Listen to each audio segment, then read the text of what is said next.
जी, तो हम जब बात करते हैं बिज़नेस की, एक्सपोर्ट की और डॉलर्स में अर्न करने की, तो फिर हमारे माइंड में चंद ही बिज़नेस आइडियाज़ आते हैं। उसमें से एक बिज़नेस आइडिया यही है कि हम किसी भी हवाले से एक्सपोर्ट के बिज़नेस में आएँ। टेक्सटाइल है, फार्मास्यूटिकल्स, सर्जिकल्स, फ्रूट्स हैं, ड्राई फ्रूट्स हैं।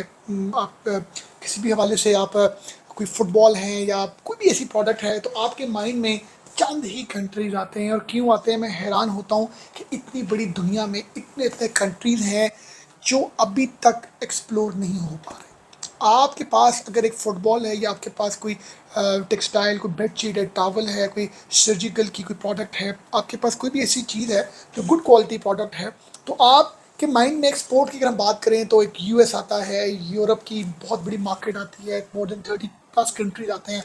और आपके माइंड में कनाडा, यूएई, सऊदीया, यही कंट्रीज आते हैं। आप के लिए इन कंट्रीज में एक्सपोर्ट करना मुश्किल पता क्यों होता है? इस वजह से क्योंकि ये वो कंट्रीज़ हैं जहाँ पर ऑलरेडी जो पाकिस्तानीज़ हैं वो जो हैं वो मार्केटिंग के हवाले से, विजिट्स के हवाले से, सेल के हवाले से चाहते हैं और इन्हीं मार्केट्स को टैप करते हैं। और यहाँ पर कंपटीशन टफ होने की सबसे बड़ी रीज़न ये भी है कि चाइना और बहुत सी जो दूसरे कंट्री के जो एक्सपोर्टर्स हैं वो ऑलरेडी इन मार्केट्स में काम कर रहे हैं। एक मार्केट में जब ऑलरेडी कंपटीशन हाई हो, एक मार्केट में, market means country, country means वो मुल्क, एक मुल्क में ऑलरेडी बहुत ज़्यादा लोग आते हैं अपनी चीज़ बेचने के लिए। ऑब्वियसली मार्जिन्स कम होते हैं। आप किसी ऐसी कंट्री में चीज़ बेचने जा रहे हो जहाँ पर ऑलरेडी बहुत ज़्यादा टफ कंपटीशन है, लोग बैठे हुए हैं, आना जाना पाकिस्तान से है लोगों का, वहाँ पर बिज़नेस करने के हवाले से, अपनी प्रोडक्ट को सेल करने के हवाले से, तो ऑब्वियसली एक न्यू एंट्रेंट के लिए बड़ा मुश्किल होता है कि वो क्लाइंट बनाए और ऑर्डर जो है वो प्लेस करे। आप उन स्पेसिफिक कंट्रीज़ को टैप करें, टारगेट करें जहाँ पर अभी कंपटीशन है ही नहीं, लोगों को पता ही नहीं है कि ये कितनी बड़ी मार्केट है। और उस चीज़ के बारे में ना पता होने की वजह से अगर आप अपनी कोई भी प्रोडक्ट लेकर जाते हैं तो आपको क्लाइंट रिस्पेक्ट भी देगा, आपको क्लाइंट ऑर्डर भी देगा, आपके साथ वो अच्छा इस वजह से चलना चाहेगा कि उसके पास भी सप्लायर्स की बहुत बड़ी लिस्ट नहीं है, वेंडर्स की बहुत बड़ी लिस्ट नहीं है। तो मैं आपको अभी ये सारी जो इन्फॉर्मेशन है वो अपनी कंप्यूटर स्क्रीन में जाके आपके साथ शेयर करूंगा वर्ड टू वर्ड, ताकि आपको बेहतर इस चीज़ का आइडिया हो सके कि किन प्रोडक्ट्स को किन किन कंट्रीज़ में आप अगर एक्सपोर्ट करते हैं तो, या आप मार्केटिंग करते हैं या उसकी आप सेल की कोशिश करते हैं, तो आपको बिजनेस मिलने का बहुत ही ब्राइट चांस है। और उस ये वो कंट्रीज़ हैं जहाँ पर लोगों का रुझान नहीं है। सबसे पहले जो कंट्री है वो है जी अफ्रीका। अफ्रीका में अगर हम बात करें तो जो ईस्ट अफ्रीका है, जिसमें कौन कौन से कंट्रीज आते हैं, कीनिया, तंजानिया, इथोपिया, यहाँ पर हाई डिमांड है for Pakistani textiles and pharmaceuticals. जो लोग टेक्सटाइल के बिजनेस में हैं, बेडशीट बनाते हैं, टॉवल्स बनाते हैं,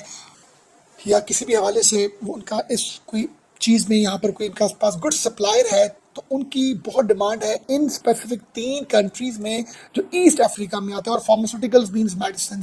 और वेस्ट अफ्रीका में किन किन चीज़ों की एक्सपोर्ट हो रही है और उसमें कौन से कंट्रीज आते हैं, नाइजीरिया एंड गाना। इन 2 कंट्रीज़ में बहुत ज़्यादा जो मटेरियल इंपोर्ट हो रहा है कंस्ट्रक्शन का, कंस्ट्रक्शन मटेरियल आप पाकिस्तान से एक्सपोर्ट कर सकते हैं। और एग्रीकल्चर मशीनरी बहुत ज़्यादा जो है एक्सपोर्ट हो रही है। और इसके साथ ई कॉमर्स और इमर्जिंग जो ट्रेड एग्रीमेंट्स हैं वो बहुत ज़्यादा हमें देखने को मिल रहे हैं, अफ्रीका वर्सेस पाकिस्तान।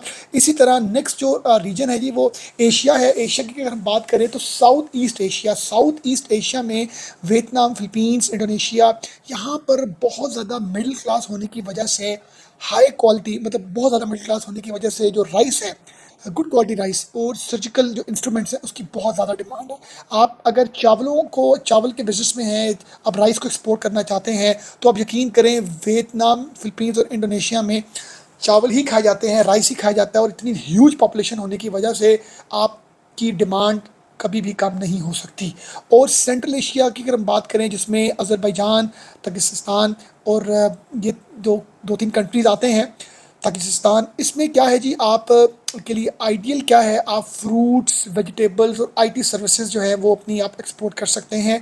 और इस फ्रूट्स के अंदर बहुत सा फ्रूट है, सिट्रस है, मैंगो, और इसमें ड्राई फ्रूट भी आता है, इसमें वेजिटेबल्स भी आती हैं, ये पेरिशेबल आइटम्स हैं, इनकी बहुत ज़्यादा जो है ना एक्सपोर्ट हो रही है। सबसे बड़ी बात है जी सी पैक के होने से तो ऑब्वियसली हमारा जो एक ओवरऑल इंफ्रास्ट्रक्चर एक्सपोर्ट का बेहतर हो रहा है, शिपमेंट, ग्वादर से लॉजिस्टिक्स, ये वो चीज़ों में बहुत ही ज़्यादा हम लोगों को अब जो है आने वाले टाइम में बेनिफिट होगा। उसके बाद है जी लेटिन अमेरिका में क्या था जी, ब्राज़ील और मैक्सिको, यहाँ पर बहुत ज़्यादा जो पाकिस्तानी जो स्पोर्ट्स गुड्स हैं जिसमें आपकी बॉल है, आपकी बेसबॉल, आपका फुटबॉल, रग्बी और बहुत सी ऐसी जो आपकी प्रोडक्ट्स हैं वो एक्सपोर्ट हो रही हैं। उसके साथ जो लेदर आइटम्स हैं, jacket, pants, gloves, wallets, belts और बहुत सी जो आपकी स्पेशलाइज्ड केमिकल है, जो इंडस्ट्रियल केमिकल होता है, इसकी बहुत ज़्यादा एक्सपोर्ट हो रही है from Pakistan to Brazil and Mexico, जो जिनकी डिमांड है।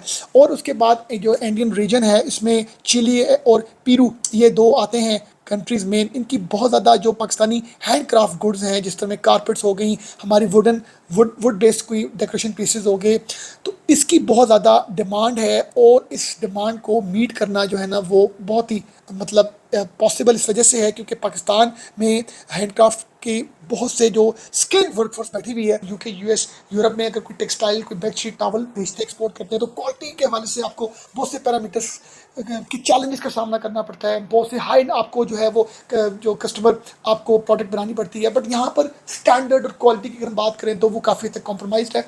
अपना बहुत ख्याल रखिएगा। Thank you very much.